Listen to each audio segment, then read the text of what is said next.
Hi welcome to online TV. నేను మీ రవి. ఈ రోజు కనుక మనం ముఖ్యంగా చూసినట్టయితే సలార్ మూవీ అనేది ప్రపంచవ్యాప్తంగా కుర్రకారులు ఉర్రూతలూగిస్తుందనే చెప్పుకోవాలి. ముఖ్యంగా తెలుగు రాష్ట్రాల్లో ఈ ప్రభాస్ నటించిన ఈ సలార్ మూవీ భారీగా ఓపెనింగ్స్ వచ్చాయి. అయితే క్లుప్తంగా మన సలార్ గురించి చూసుకున్నట్లయితే అక్కడక్కడ వచ్చే ఈ యాక్షన్ ఫైట్స్ గత సినిమాలతో ప్రభాస్ సినిమాతో పోల్చుకుంటే ఇక్కడ యాక్షన్ ఫైట్స్ అనేవి ఎక్కువగా ఉన్నాయని చెప్పుకోవాలి. ముఖ్యంగా మూవీ మధ్యలో అంటే మనం కథ చెప్పకూడదు కాబట్టి మూవీ మధ్యలో ఒక ట్విస్ట్ అనేది వస్తది.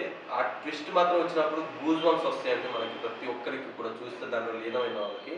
అండ్ దర్శకుడు ప్రశాంత్ నీల్ గురించి మనం గనక మాట్లాడుకున్నట్లయితే గత సినిమా ఆయన అసలు ట్రెండింగ్ స్టార్ట్ చేసింది ఆయన. ప్రతి సినిమాలో బ్లాక్ అండ్ వైట్ ఫ్రేమ్ వాడతాడు.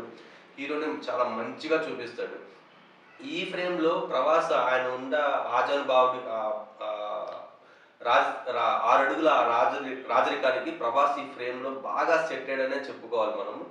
ఒకప్పుడు మా 'ఛత్రపతి', 'బాహుబలిలో' కనిపించిన ప్రభాస్ వేరు, 'సలార్‌లో' కనిపించే ప్రభాస్ వేరనే మనం చెప్పుకోవాలి. ఆ కండలు కానీ, ఆ ఫ్రేమ్‌లో మాత్రం చూస్తుంటే 2 కళ్ళు సరిపోవనే మనం చెప్పుకోవాలి. అండ్ హీరోయిన్స్ విషయానికొచ్చేసరికి అంతగా ప్రాధాన్యత లేదని చెప్పుకోవచ్చు. అంటే ఏదో జస్ట్ వచ్చిపోతూ ఉంటుందని చెప్పుకోవాలి. సాంగ్స్ గురించి మన యూట్యూబ్‌లో ప్రత్యేకంగా మనం చెప్పుకోవాల్సిన పని లేదు. యూట్యూబ్‌లో ఆల్రెడీ కుర్రకారులు ఉర్రూతలూగిస్తుంది.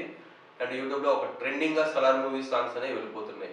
ఈ 200,00,00,000 బడ్జెట్‌తో తీసిన ఈ 'సలార్' మూవీ మరింత విజయం సాధించే దిశగా వెళ్ళాలని చెప్పేసి ఆన్‌లైన్ టీవీ మనస్ఫూర్తిగా కోరుకుంటుంది. All the best Prabhas fans. మరిన్ని అప్డేట్స్ కోసం మన ఛానెల్ ఫాలో అవుతూ ఉండండి. ఇంకా ఇంట్రెస్టింగ్ టాపిక్‌తో నేను మీ ముందుకు వస్తూ ఉంటాను. Thank you so much.